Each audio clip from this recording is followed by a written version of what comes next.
Hall of Fame. I don't know if Dennis DeYoung showed up, and I know that was. I don't think he did. So what can I tell you? It's all about egos and stuff like that. But we're live. We are live. All right. We are talking to two legends tonight. The first is a Vegas mainstay.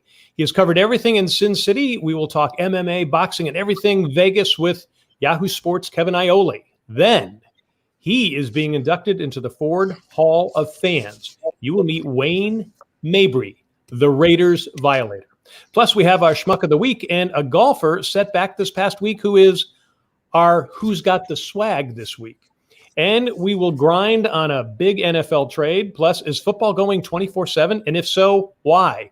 And what's happening in hoops, hockey, and basketball? Plus, we examine what the retirement of Coach K is really saying about college sports. Plus, Ginger Snaps is here for some generational schooling. And is there something fishy about soft coaches? Hi, everybody. Welcome to Daly Fish. John Daly here, along with Eric Snyder, a.k.a. Fish. We are coast to coast, coming to you from Las Vegas and Myrtle Beach. We talk sports, entertainment, and everything in between. Fish? Oh, I'm so excited about today's show. To get Violator Wayne Mabry on, not just a great human being, and his story is just fantastic. But, if you're a Raider fan, this is the ultimate fan. You want to meet this guy when you go to games. So to have him on in a few minutes is going to be fantastic. Very excited about tonight's show, John. It's going to be a good one. All right, it's time for the daily grind. Here's what we're grinding on. First, Julio Jones is going to the Titans. Falcons kind of cleaning the payroll, but Titans can actually now compete with the Chiefs. Fish, your take. I believe so. I mean, they've been a playoff team the last few years. I kind of compare Ryan Tannehill to a Raider. Wayne would know this guy. Rich Gannon had a resurrection of his career by changing scenery. Tannehill's that guy, and now he's got A.J. Brown on one side. He's got Julio Jones, who could put up Hall of Fame numbers on the other. And what about a guy named Derrick Henry in the backfield? Definitely not a playoff contender, a Super Bowl contender, John. All right, looking for the Titans. All right, now football is going to be, guess what? Year-round. Fox Sports is dumping a ton of dough to resurrect the USFL. They even have the rights to the original team names from 4 decades ago. The USFL plans to start in spring of 2022. That's a year from now. Ironically, they will compete with the XFL, recently acquired by megastar Dwayne "The Rock" Johnson. Okay, Fish, what do they see in spring sports marketing that maybe we don't? The fact that we're all football junkies, and the XFL was gaining tremendous ratings before it shut down because of COVID in the spring of 2020. And they placed about 122 guys into the NFL. They only played like 8 games. One guy, being where you are, P.J. Walker, did very well for the Carolina Panthers when Teddy Bridgewater went out. So there's a lot of talent out there. The USFL that I remember back in the 80s, they competed for the top talent with the NFL, and it really scared the NFL half to death. But there's a lot of money going into this. And when you have not one, but 2 spring leagues, I'm excited about it, and I think we'll all give a look. If you're the NBA and the NHL and baseball, you got to think of what's going on here, because these spring leagues keep popping up, and now you have big name networks behind them. Yeah, and for me, football is like a rock concert each game. It's not a 162 game grind like baseball is. So when you go to a game, you're going once a week, and that's kind of cool. So I think they actually have a really good chance of succeeding. So I agree with you. Good. All right, it's prediction time. Stanley Cup and NBA Finals are almost here, plus baseball heads to the All-Star break. Fish, go for it. Stanley Cup. Well, it's sexy to pick the Golden Knights. I was at the game the other night, and I'm thank God I got my voice back. Maybe not for our listeners, but it was such a huge adrenaline rush being there. Going to hockey playoffs is great. But I'll tell you what, I think whoever wins the Golden Knights and Colorado Avalanche in the series, which is tied 2-2, I think they go to the Cup. They'll play Montreal, whoever that winner. But the Tampa Bay Lightning, that duo of Steven Stamkos and Kucherov, I mean, they won the Cup last year. Watch out for them. But I have the Knights and the Lightning going to the Stanley Cup Finals. I can't make a prediction right now because it's so even. All right. Well, as you can tell by my shirt, I got the Golden Knights. And as long as the Carolina Hurricanes don't get in, I'm okay. Yes. I live in the Carolinas now, but who were the Hurricanes before that?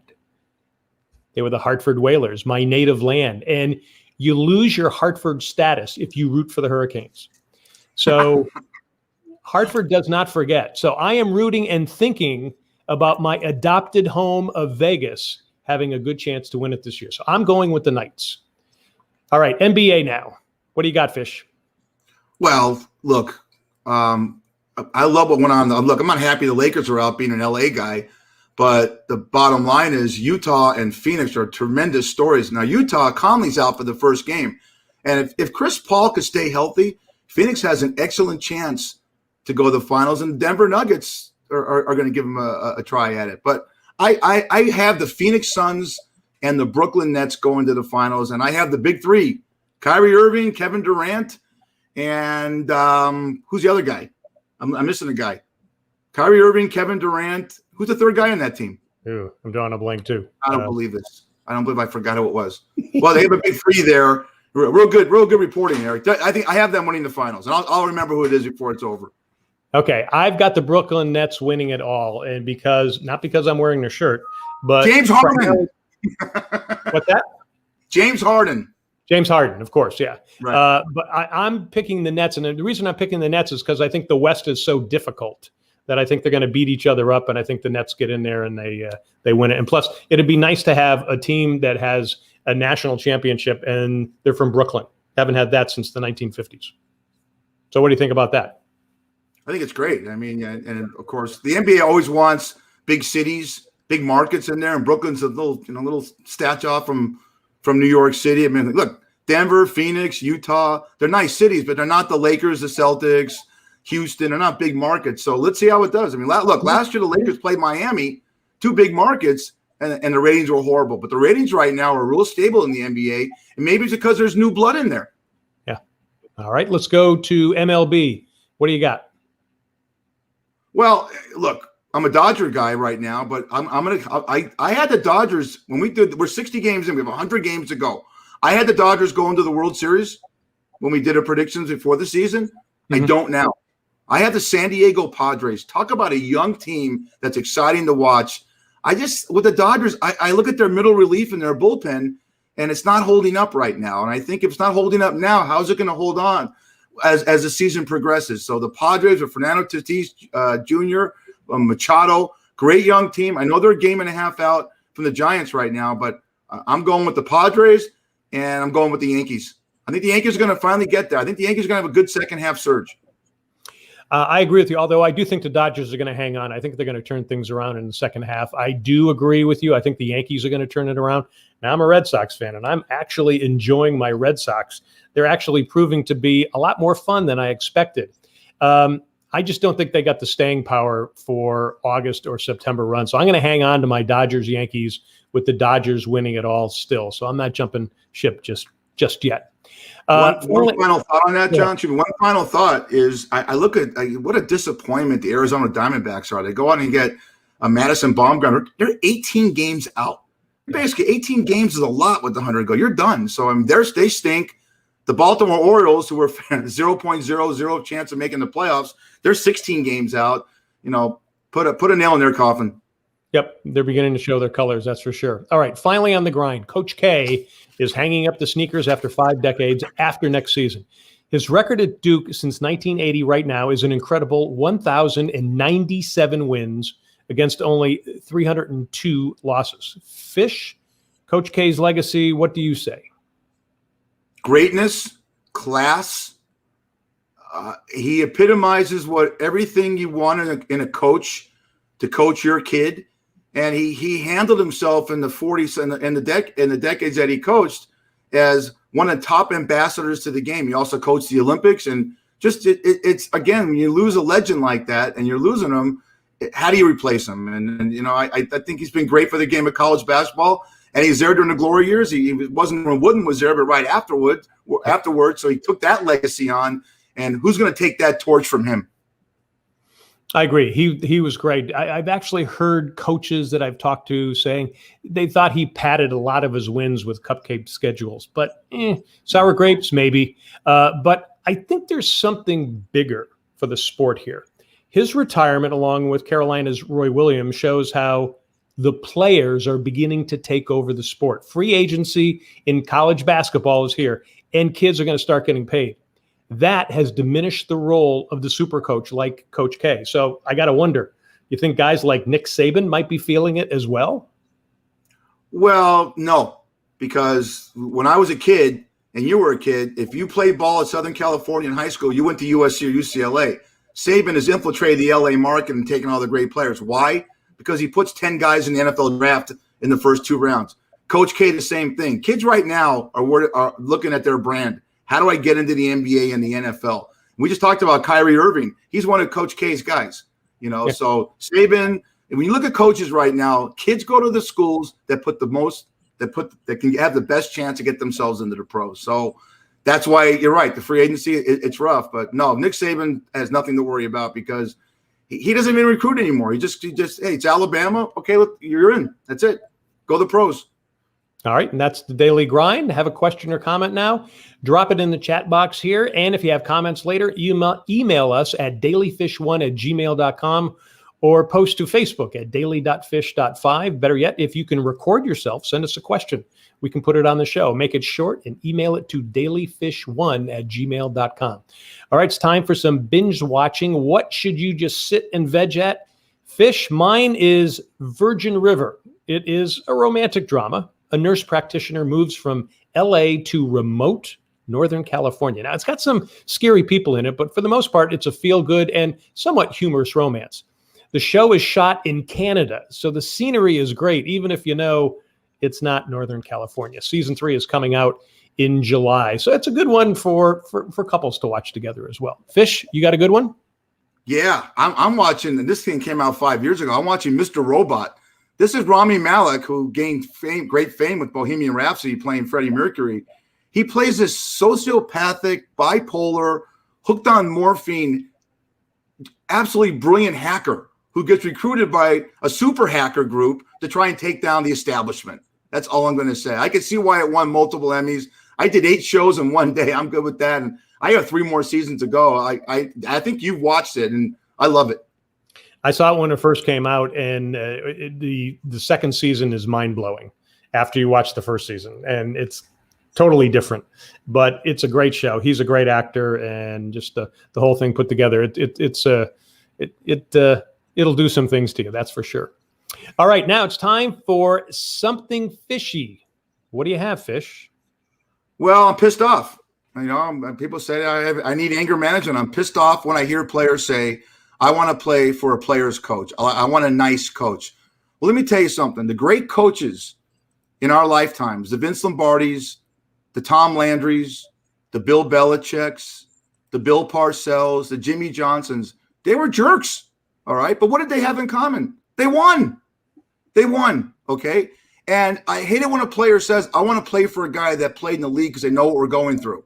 Let me give you these names that are coaching right now, John. Bruce Arians, Andy Reid, Bill Belichick. Never once put a pad on. That's the older generation. The younger generation is Al Shanahan, all right? Sean McVay of the Rams, Sean McDermott of the Bills. Even my guy, John Gruden, never played a down in the NFL, and they're successful coaches. All right, so don't give me that crap to play for a guy that played in the league, because guess what? Doug Peterson played in the league. He just got fired. Anthony Lynn played in the league. He just got fired. So it just goes to show you, if you have a knowledge of the game, okay, then you could be a great coach. Let me ask you one question before we get out of this segment, John. Right. If you had a son, would you let him play for Bobby Knight? For Bobby Knight, yeah, I think if he wanted to play for Bobby Knight, although Bobby did get a little kooky there at the end, and he didn't win a lot of games at the end. Okay, he's the antithesis of a Mike Krzyzewski, but he was 902 and 371, I believe, as a coach, 709 winning percentage. But this is what he did do. He graduated 90% of the kids that went through his programs. Okay, he said, quote, I put more people out there in the fields of being doctors and lawyers and engineers and public relations. So he did not put a lot of guys in the NBA. Yes, Isaiah Thomas is the big name that went in the NBA from him.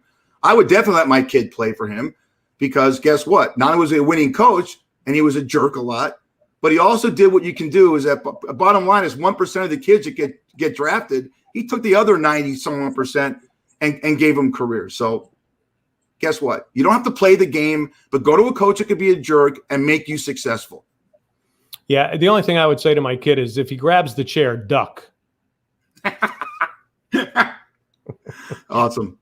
All right, still ahead, we have Ginger Snaps. She schools us, and we might actually school her a little. All right, thanks for tuning in. Again, we are Daly Fish coming to you from Las Vegas and Myrtle Beach. We are live on Facebook Tuesdays at 8 p.m. Eastern and 5 p.m. Pacific.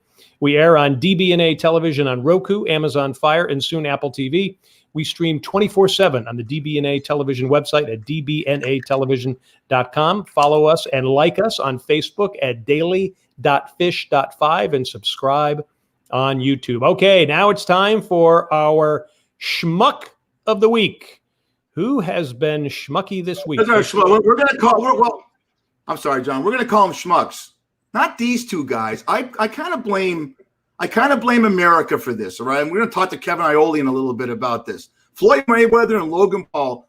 It was a pay-per-view. I think it's a gimmick what they did as far as the boxing match or whatever they had, the free-for-all they had over the weekend. But people bought in. A friend of the show, John, Ray Boom Boom Mancini, told me in August of 2017, do not buy in to Conor McGregor and Floyd Mayweather. He's going to toy with this kid for 5 rounds and knock the crap out of him. Exactly what he did. Are we dumbing down America? Are we the schmucks? Not these guys. They're making money. Are we the schmucks for buying into this all the time? Is boxing turning into gimmicks? Is this again Rocky 3 with Rocky Balboa and Thunder Lips? I mean, what's going on here? So they're my schmucks. And guess what? They're not actually not the schmucks. America is the schmucks, and the people are schmucks for buying this crap. I agree, and I can't wait to hear from Kevin as well when we get his take later in the show. All right, that leads us to who's got the swag? Who are we toasting this week, Fish? This is John Rahm. This poor bastard had a 6-stroke lead at the was it the Colonial this past weekend? Memorial. And he finds out on Memorial. See, I'm so pissed off about this with this kid had to go. Then he finds out that he contracted COVID-19. And I think he's got my swag because, John, take it away and tell our audience how he handled it. Actually, he handled it great, and he actually tested positive. He had no symptoms. He was asymptomatic, so he didn't catch anything. And again, who knows if he had it or not? And you could tell he was crushed when they told him. And if you think about it, he lost more than $1.5 million because he was most likely going to win that tournament. And that $1.5 million, Fish, that is one night of your tip tape, by the way. But Rombo here, he took it like a pro, and he actually wrote a note to fans. He wanted to keep people safe. He wanted to keep his family safe. He thanked the fans, and he said he would do what he had to do. No bitching or moaning, a real class guy. Now, here's one of the things. I heard some people criticize the PGA for notifying Rahm so quickly as he got off the course. Now, to me, to those people saying, that's ridiculous. If he was a carrier of COVID, you needed to notify him and not let him be anywhere near any of the fans signing autographs or high-fiving the crowd. To me, people saying that in the media, kind of dumb and short-sighted. I think the PGA handled it right, especially based on their protocols. Yeah, it stinks, but at the same time, too, we're still lingering in COVID. But still, here's a toast to John Rahm. So let's toast him with our drink of the week, Fish. We're doing Spanish red wine. You know what? Wine's a great sipping wine. When you hit the clubhouse after that final 18, John Rahm. Here we go. Cheers. Back at you. All right. Spanish red wine in honor of Rambo. All right. Our drink of the week is sponsored by Schmuck's in Vegas. Get great seafood like oysters, crab meat, and shrimp at Schmuck's. They have 2 locations. The Schmuck's in the Northwest has my boy Fish on overnights. Check out Schmuck's on Facebook. Schmuck's is spelled Shucks. All right, time for Ginger Snaps. Charlotte, a.k.a. Ginger Snaps, is here for her weekly tutorial. Ginger Snaps, we want to know why millennials are such bad drivers. Fish, explain.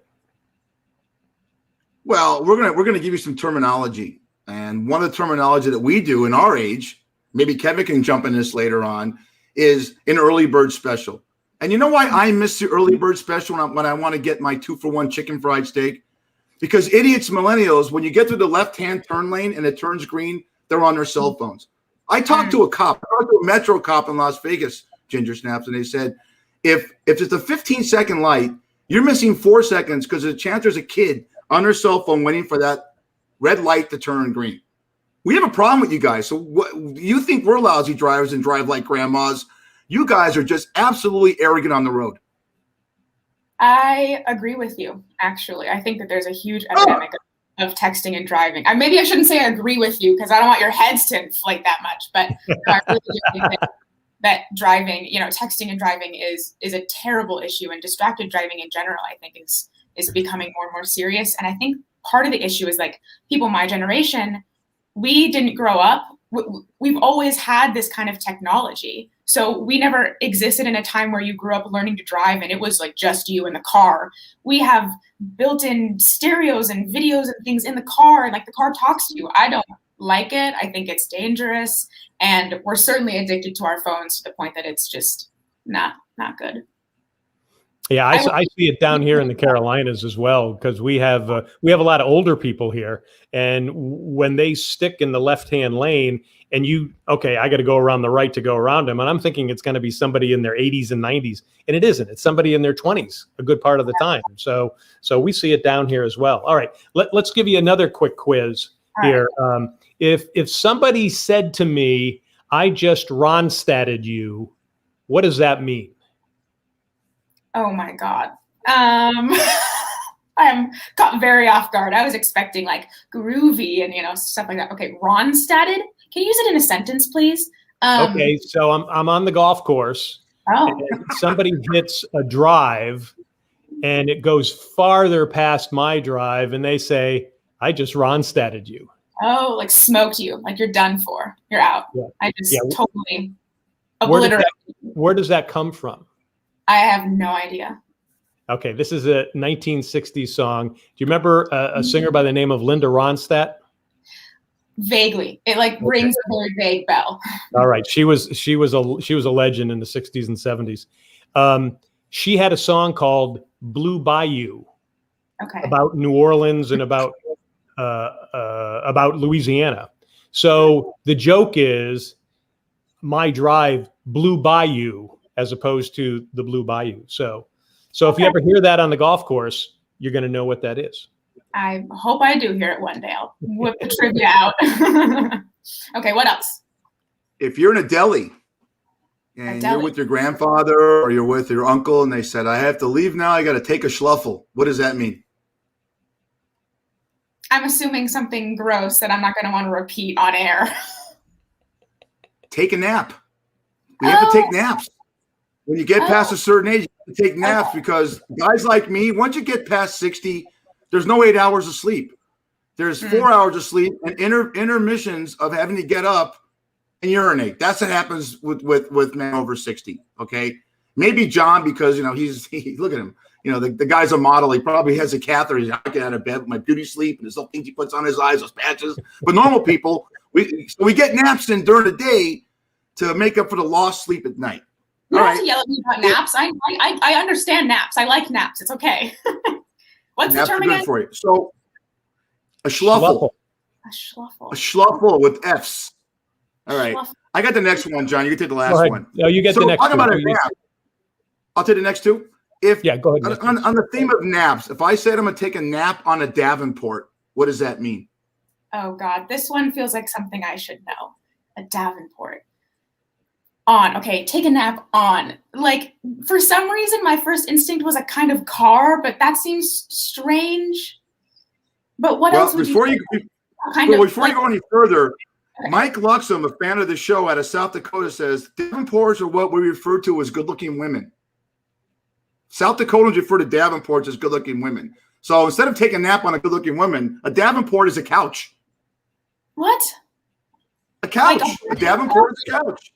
Is it a brand of couch that just became okay? No, it's a couch. It's just a regular couch, whatever the couch is. Next one is, why are you in a pickle? Okay, I'm not ready for this. Why is there a nickname for couch?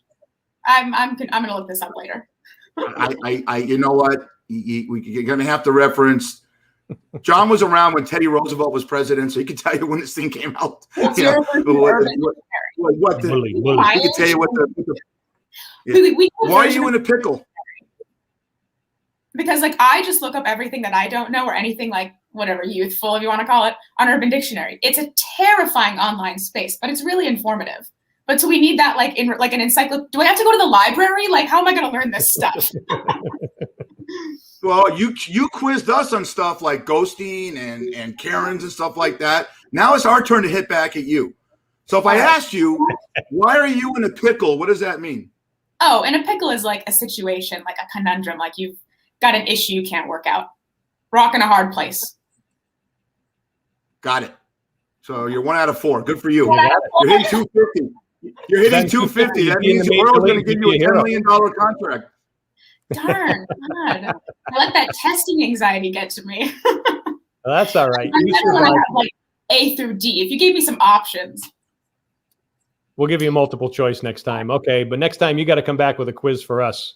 All right? I'll work on it. All righty. And that's Ginger Snaps. Thank you so much for your insight. We'll see you next week. Thank you for the lesson. See you guys. All right. She is Charlotte. We call her Ginger Snap. She'll be back next week. Write to us if you have something that you think she should school us on or we could school her on. Write to dalyfish1@gmail.com. We're just getting started. Up next, we gab with the Violator. Also, check out Nooz. That is spelled Nooz. This revolutionary new nationwide startup helps businesses and local communities reach citizens and customers where local news can't. You can even become a newscaster too. Lots of out of work TV news folks are looking at it. Go to Nooz Facebook page, which is Nooz USA, to help your business or start a new on-camera career. That's Nooz USA on Facebook. All right, let's bring in our first guest. He is the Violator, Wayne Mabry. If you watch Raiders games, you know him. He is a true Warrior fan for Raider Nation, and now he is being inducted into the Ford Hall of Fans, but he's more than just a fan, as you will hear. Wayne, welcome to Daly Fish. Thanks a lot, John and Eric, for having me on, man. And I've just been enlightened over the last segment. Hey, Wayne, let me show everyone what you look like when you get up, because this is when I first met you, okay? That's Wayne right there. That's his get up. And I met Wayne for the first time in the Los Angeles Memorial Coliseum because he's a pioneer fans of dressing up. When you see fans dress up in Philadelphia or any NFL stadium or great Raiders, I'll mention some names when you'll know. Patty and Spike, you know, Ricky from Youngstown. They emulate this guy right here. He started this whole revolution of dressing up, and he handles it with class. And he's in the Raider Nation. You could talk about Kenny Stabler, John, and you could talk about Plunkett and all the great Hall of Famers. This guy, to the fans, it ranks up there with all of them. And the fact that Howie Long was there to tell you you're going into Canton as one of the greatest fans, tell us about that. Well, listen, I was doing an interview, so I thought just a regular interview with Fox Sports. They had come by the day before, filmed me going through that whole 2-hour transformation process. And, I thought pretty much that was it. So they returned the next day to do me dressed in regular clothing. So, okay, I'll just, talk about my journey, speak about the book and all this. But before we could get into the meat of the interview, a knock at my front door. And I'm thinking, I'm mic'd up for sound, so I couldn't say what was on my mind initially, but I was pissed off. Like, who the hell's going to knock on my door right now at this time of the afternoon? And so they says, we'll just resume filming when you sit back down. Go and see who's at the door. And I'm thinking to myself, the hell who's at the door? So I walk to my door. I've got like a long hallway to my front door. I call it the galley. I've got, all of my famous pictures from over the 30 years of being the Violator. And so I get to the front door. I got stained glass. So I'm looking through there and I don't see anything. So now I'm really pissed off. Who the hell knocked at my door playing chicken with the doorbell? So I get there and I open the door and I'm going to walk out and see who's there. Howie does a pivot, and as soon as I see the gold jacket and his glasses and that haircut, my knees buckled. I'm like, they got me good, man. So I'm just like, this is unreal. That's one of those, for a fan, that's one of those pinch yourself moments. And I think I'm still bruised from that pinch. And he's grinning because he know he got me good. And as gracious as he is, I invite him in. My mind's going back to the 80s and 90s when I first met him. And as a young monster on the field, as I call them, those gladiators. So he comes through, and my house is basically a museum. And we're talking about the past and all this. And so we go out back and we sit on the patio. And I told him, I says, only thing missing is a cigar and some bourbon. And but I knew he wasn't going to do that on camera. But I just put the offer out there as a Southern gentleman. And I played cornhole for the first time with Howie Long. So I felt like a virgin on prom night. And all the years of watching people play this in the parking lots, I'm on a whole different level when it comes to game day. Playing games, that's the last thing I want to do. So we're playing cornhole, and it got pretty competitive because I'm thinking I'm going to beat Howie's ass. And I'm sure he's thinking the same thing. But it was just an exhibition, and at the end of that, I just claimed that it ended in a tie. I don't think either of us got close to the hole, but it was just the idea that he's in my side yard playing cornhole with me was unbelievable, man. And such a gentleman he was. He invited me to the studios once this pandemic, kind of settles down as his guest on Fox Sunday. So I can't wait for that, man. But for him to put my name in the ring, so to speak, to represent Raider Nation after, all my years of stomping the yard, that was a dream come true. And I can't wait till August to go get hopefully my fitted blue jacket in my ring. We can't wait. Let me tell you something. I took my son, he was 11 years old, to his first Raider game up in Oakland, okay? Now, Wayne, Violator, he stands down by the tunnel, John, waiting for the players to come out. They all high-five him. The first thing my kid wanted to do was meet him, okay? I bring him down there, this and that, and Wayne picks him up. He's a little kid, this and that. And my kid was in hog heaven. And instead of watching the Raider game, remember the 2003 season, Wayne, the Raiders stunk. They actually won that game against the Ravens. But he's watching you the whole time and watching your mannerisms instead of watching the game. I don't know if you know what you mean to kids. And I told my son now, who's 29, you're going to be on the show. He has a watch party. You're that popular. How many handshakes? How many camera poses have you done in the last 30 years? You can't even put a number on that, Eric. I've got scar tissue in my right side from shaking hands and hugging people for those 30 years. I feel like a politician sometimes, kissing babies. And I'm talking about babies in the womb, the whole 9 yards, man. You can't make this stuff up. And but all of those years, I'm still just an ambassador for the team. Well, let's talk about you. You've been a union carpenter for 36 years, and to find out what you mean in the community in Marina Valley, California, you feed veterans, you help kids battling cancer, autism, and cerebral palsy. Not only are you this great ambassador to the fans and the way you handle yourself in the Raider Nation, but you're great in the community. So that needs to be said. But I want to talk about something else. I want to ask you a question about this. You're involved, and I'm going to put the brand up here right now. You're involved in motorsports. Let's talk about what you're doing now, and talk about how what's going on. Well, motorsports. That's my clothing line. It's my personal clothing line. That started when I was a competitive bodybuilder back in the 80s.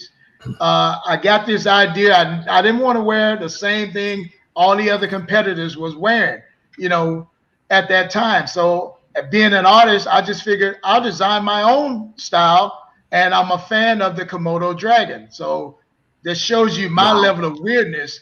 That is, if I could walk around with it on a leash, I would. But I found out through, the reptilia people, that's an endangered species. And as I further learned about it, it's just a natural predator. Well, it goes with my character because come game day, I'm a predator for anything in another jersey, and except the fans. I'm like just a goodwill ambassador, but motorsports is just my way of giving back, and my dream is to have youth athletes, scholar athletes wearing my gear as they go through their high school and collegiate years. Wow, that's fantastic. Tell us about the book. Tell us about the book you're doing right now, because we want to know more about. We know about. Everyone knows about this guy right here. You're a legend. Let's find out. We're seeing the real Wayne Mabry behind the paint, makeup, and let's promote your book and talk to us about it here at Daly Fish. First of all, Eric, and I'll do this once. It's called war paint. We never call it makeup. It's war paint. You don't stripe up to go and look like a glamour star. We're going for war. So we really don't care what the look is. It's about intensity. And that's what I tell these youngsters. Bringing yourself out as a character, first of all, you've got to feel that from the heart, because you will get tested and people like to sit back and watch you over time. So I figure mine is time tested. People laughed when I first came in the LA Coliseum striped up. You know, I had brothers telling me, "Hey man, brothers don't do that." I said, "This one does." So I always think about those guys every time I'm going through transformation. If I could have those conversations present day with them, it's about sticking to something, having some type morals about what you represent. So to me, that's my black tie. Love it. You know what? And again, I remember meeting you. I first met you in '93, I believe it was, when the Raiders were playing the Broncos in a playoff game, and we just sit there and you know, shot the crap and this and that. I said, this guy, and to see what's become of your career, and it to me, we've been doing this podcast for 7 weeks now, and I'm starstruck meeting you. We've had some big celebrities on because look over my head. See that? Remember that guy, Lester Hayes? I'm a Raider junkie. I've missed one game since 1982. I'm you, okay? I'm just a better looking white version of you. I just don't put the war paint on, but I'm you. I think like you, and I can't wait to get you up here. I live in Las Vegas, Wayne, and you're going to go to Allegiant. You can stay at the house, do whatever you want, man. You got to check out that stadium. But are you involved with the book right now? Yeah, the book is good. It's doing well. Like I said, I'm still trying to get the word out, so to speak. You know, by all my social media, any news people that I know. I've got a postcard with this face on the cover, and I just tell them to share that. You know, no explanation needed, because if you're a Raiders fan or an adversary, you know that face. So that's why I put it on the cover. But it tells about my journey from a young kid. I think I was about 12 or 13 when I first saw that shield on the helmet with 2 crossed swords and a one-eyed pirate. I call him a pirate because that's what I am, just a pirate by nature. And it was love at first sight. And I used to tell my mom, that's where I'm going to live, wherever that team is. And she thought I had lost my freaking mind. She says, you're going to finish school. This is back in Mississippi now. You're going to finish school first. And then she wanted me to go to college to be, major in art. Well, I didn't give a damn about that at the time. I'm trying to go to where this team is so I can be in that stadium in person. So all these years later, I'm living a fan's dream, man. And to meet the people that, have been gracious enough to embrace me for what I believe in, it's a labor of love, man. And like I say, until they cross my arms for the last time, that's what I intend to do, is just spread that goodwill, influence Generation Next. That's my main goal right now. Influence Generation Next to be not only educated fans, but loyal and dedicated. I stole something from Denny Green that I use constantly. You got to have desire, dedication, and determination. I call it the 3D method. And once you surpass all of those, nobody can even get in your zone, because you're so focused on your task as being a representative of those colors, whichever the color they are that you put on. You can't switch them up, whether your team leaves your state, your city, whatever. It doesn't matter. This shield is universal to me. Well, you know what? I speak for the fans, and it's been a rough road for the Raiders. We've had one winning season, as you know, since 2002. So I know Charles Woodson's going in the Hall of Fame, but I speak for the fans. You going in is as important as any player, because you know what? Players come and go, but this guy, the violator, he's going to be there. I mean, when he's going to be there another 40 years with the war paint on, representing the Raider Nation. We can't wait to get you out here to Las Vegas. We thank you so much for coming on the show, my friend. And when you get to Vegas, hit me up. We'll hang out. I'll bring you to my bar, my restaurant, and you'll meet Kevin Aioli, and we'll show everybody what representation of the Raider Nation is like. And now the Raiders are here. It's fantastic. Thank you, my friend. I love it. But like I say, I want to say this in parting. It's a lifestyle. So if you're kind of sketchy about it, don't even cross over, because you're going to be truly tested. And we've gone through the highs. I've seen the highs, and I've seen the lowest of the lows. So now I'm just waiting to see what this new era, because the old era ended the last game in Oakland. This is a new era. So I'm proud to be a part of that. I'm not a season ticket holder because of, being retired. I couldn't afford it, but I prayed on it, and I just feel God's going to bless me somehow to be in that stadium every week, just like I have season tickets. We'll get you there. We'll get you there, my friend. And thank great. You so much for coming on the show, and much luck with Moto Sports and book The Walk. And your story inspires a lot of people, and I'm getting texts and stuff right now. You're great. Hey, God bless you. Good luck to you, and I'll see you in Vegas, okay? Appreciate you guys, and keep inspiring with your platforms, man. I love it. Well, we definitely will. Hey, Wayne, before we go, can you give us what's the website for Moto Sports? Moto-sports.com. Simple. Moto-sports.com. Okay, and if you start a line of war paint, would you have Fish be one of the models for you? And that's a must. Yes, I'll personally war paint him up. I want to get the video of that. Wow, that'd be great. Thank you, man. Thank you. All right, hey, we've been talking. Take care of yourself. Thank you. That's right. We've been talking to the Violator, Wayne Mabry. He is the iconic fan for Raider Nation, and he is now being inducted into the Ford Hall of Fans. You can check out that website. It's real simple, FordHallOfFans.com. That was a fun interview, and I didn't say a word. He's a Hall of Famer. He's going into the Hall of Fame, but the NFL is worried about the Pro Football Hall of Fame, but he's going as the top fan. I mean, that is look how giddy I am over this whole thing, but it's huge. We're all fans. You're a fan of the Giants. I mean, we're going to bring Kevin on. We got a big Pittsburgh connection, but this guy's going in as a top fan, and his dedication to a team, and let's face it, it's all about loyalty. And I love the 3Ds he talked about. Yeah. Benny Green. That's fantastic. That was great. All right. Still ahead, we talk with Yahoo Sports' Kevin Aioli. But first, you need a great golf getaway. The Myrtle Beach Golf Trail has dozens of courses along the Carolina coast. Set up an entire trip for yourself, your family, or a bunch of friends. The site is myrtlebeachgolftrail.com. You can play here almost year round. All right. Let's bring in our next guest. Kevin Aioli is an award-winning sports reporter. He is with Yahoo Sports now. He has been a mainstay in Las Vegas in sports reporting there, working for the Las Vegas Review-Journal for many years, even when I was an anchor there.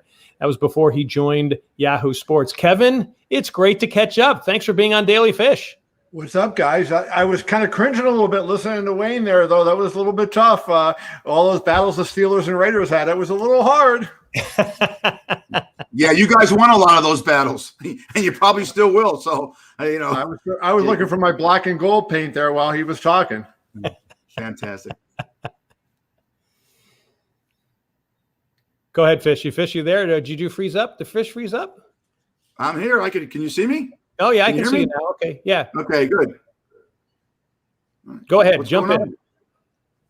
Well, Kevin, it's good to have you. I mean, we just had that debacle the other night. I want to get your insight into that, because to me, you're the pinnacle of boxing writers. You won the Nat Fleischer Award. You to me, if you want anything to know about boxing, and Boom Boom Anthony told me this, go to Kevin Aioli. And I'm concerned because I'm a boxing purist like John is, and we go back to the 70s when you actually had so many weight classes and you know this. You can lighten everybody about that. And now, for better terminology, boxing is turning into a shit show. And what happened the other night between Logan Paul and Floyd Mayweather, and then Mayweather with McGregor, as we talked about earlier, what is your take on that, and how does it help the future of boxing? Well, let's start with the last question first. How does it help the future of boxing? It doesn't, right? We know that those kind of fights don't help the future of boxing.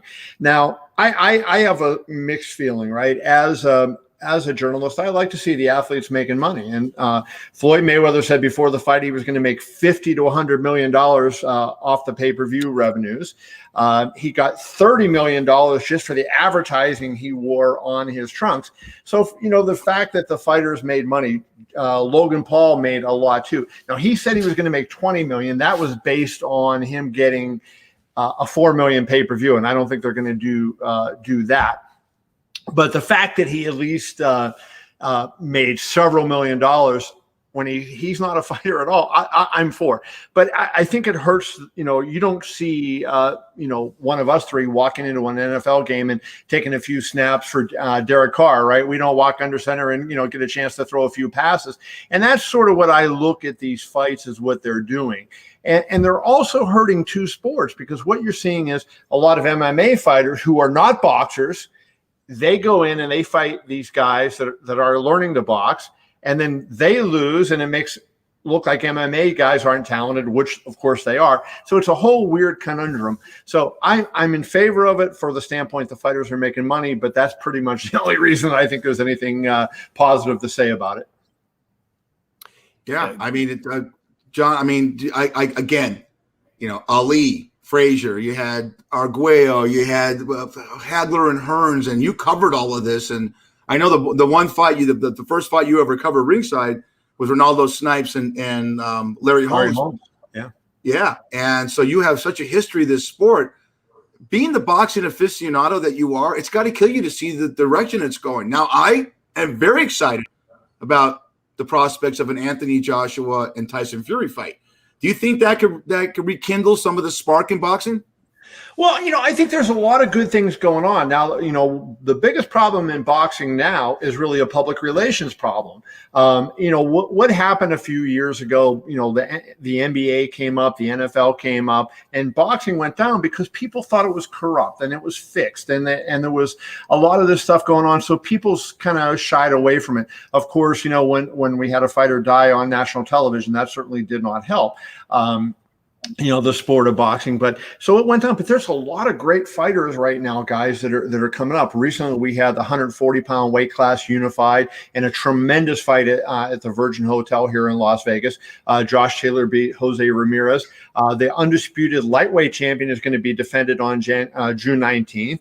We were supposed to have the undisputed heavyweight championship coming up with Joshua and Fury. A court case got involved, and that brought Deontay Wilder back in. And Canelo Alvarez is on the verge of unifying the 168-pound title. So a lot of good things going on, but the promoters are not in this. They don't look at it as a business. And this is the problem. They look at it as a one-night stand, and they're trying to get everything they can that one night. And what they really need to do is look at it as a long-term business, like the NFL does, like the NBA does, and say, we want to grow this business and make it bigger every year, and not have just one massive night and then 364 terrible nights. You want to make it a business that's constantly growing that people are into. To me, that's the biggest issue in boxing right now. It's not the fighters. It's not all these other things. It's the fact that it's not run as a business the way, say, the UFC is run. Kevin, do you think at some point somebody would listen to what you're saying, and somebody may actually step in and say, okay, let's look at the future of boxing? Or is it just kind of these guys are just in it for the money?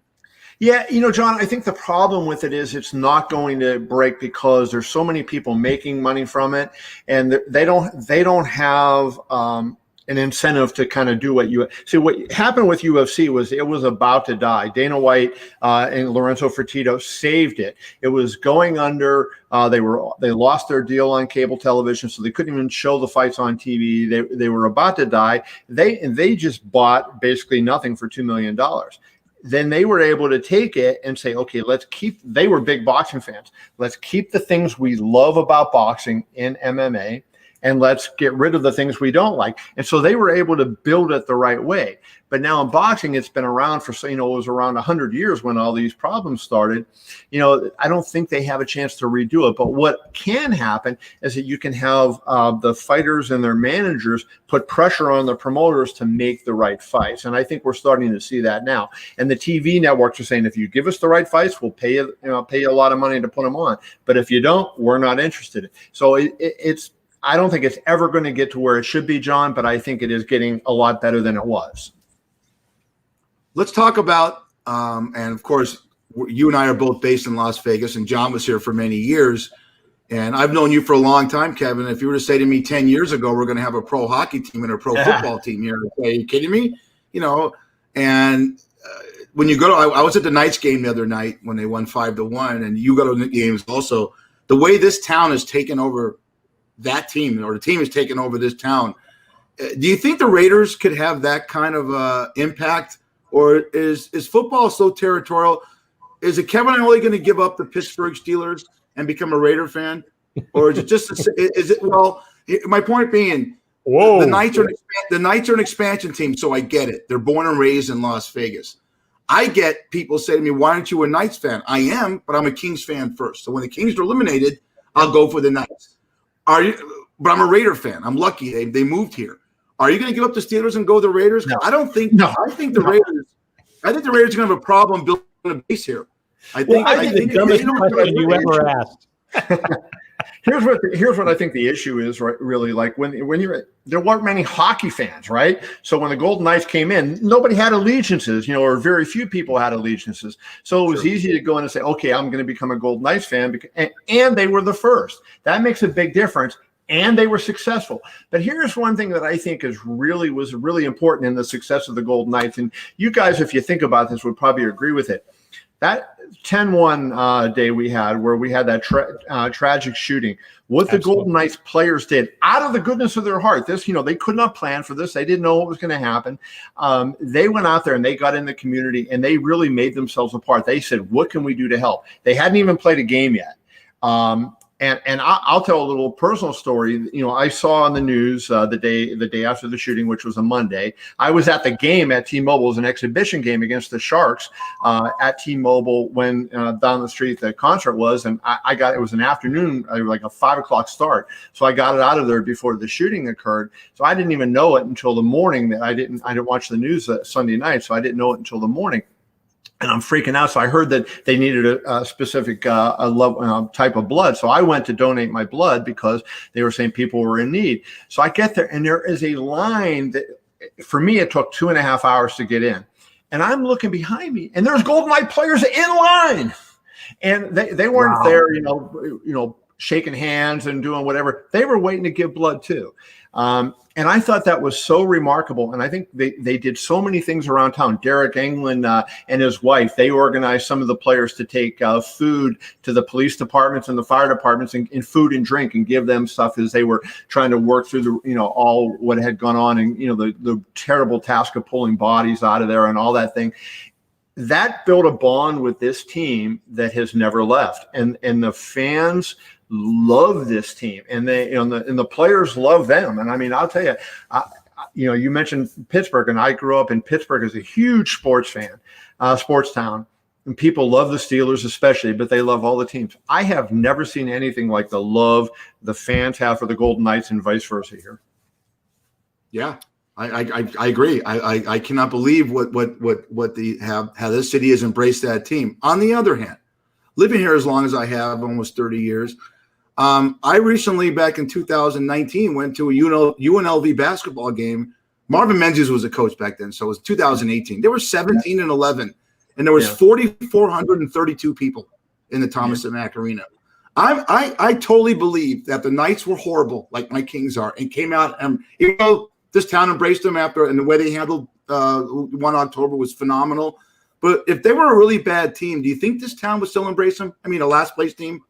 No, I certainly think it would be, a lot less than it is right now. I mean, we have this Knights, everybody loves a winner, right? And, they're playing tonight. They got a chance, if they win tonight, they come home and have a chance to close out the series and move on to the league semifinals. If they do that, it'll be the third time in 4 years that they've gotten as far as the semifinals. So that, obviously people love the fact that they win, and their owner spends a lot of money, right? We're right up at the salary cap. They're players on other teams want to come here and play here. And, so I think it's kind of heady times for the Knights. At some point it's going to change. I mean, hey, look, that's just the way the nature of sports, especially with salary cap leagues. And I think it's going to be less, but I don't think that it's ever going to be abandoned, right? The thing that I think, when you look at UNLV, I think what happens is the town grew, and a lot of people who came here did not grow up with UNLV. They weren't UNLV fans, just like, they weren't Raider fans, right? They were other team fans. And I think that was a part of it, because John, I don't remember, you got here, what, in the late 80s into Vegas when you moved? I was here in 1990. Yeah. Yeah. Okay. And that's the same as me. And I think the town went from 600,000 to 2 million over that course of the decade of the 90s, and that's where we got a lot of people came in. And so they didn't have that allegiance to UNLV, and then you have the players that would stay basically for 2 or 3 years and be gone. Now with hockey, you're going to keep a lot of the same players year to year. I think that there's that connection there, but I just think there's more roots now with that. So while I agree with you, Eric, I do think we're in big trouble if the team starts losing. I don't think it's going to be totally abandoned like it was at UNLV. Well, last addendum to that. I'm sorry, John, go ahead. I was going to say we got a few minutes left here, Kevin. So can Vegas also handle an NBA franchise and an MLB franchise as well? What do you think about that? I think the hardest one is going to be MLB, right? Because, 80 nights a year going to be really, really difficult. And you have to think they got to put a roof on the stadium, right? I mean, how can they play outdoors in, 110 degrees? It's just really rough. And I find it hard to believe they're going to be able to do it. I think it'll be a touristy thing that, some people will go to it and they'll help there. But I don't know that it's going to have the support that, the Golden Knights have and that I believe the Raiders are going to get. And then the NBA kind of goes in between there. I think the NBA will be successful here if the right ownership comes in and has it. If the right ownership comes in and they market and promote it the right way, I think they have a chance to be successful. But I think Major League Baseball is going to be a real tough one. Yeah, I think the Raiders make it. One, it's the NFL, and two, you're going to get people from other towns coming here left and right. So they'll always sell out. And the Raider fans, like you heard us talk to Wayne, we've had one winning season since 2002, and it always sold out up in Oakland. So football is a whole different animal and stuff like that. So, well, it's been great having you on the show.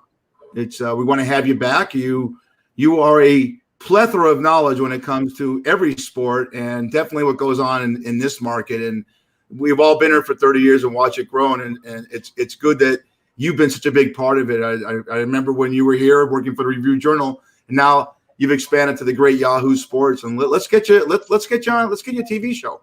You need a TV show. You've got a podcast already, right, John? Yeah.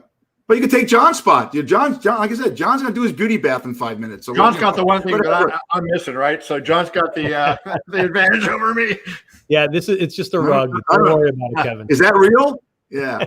Thanks a lot, Kevin, for coming on. We really appreciate it. Be well. We appreciate it.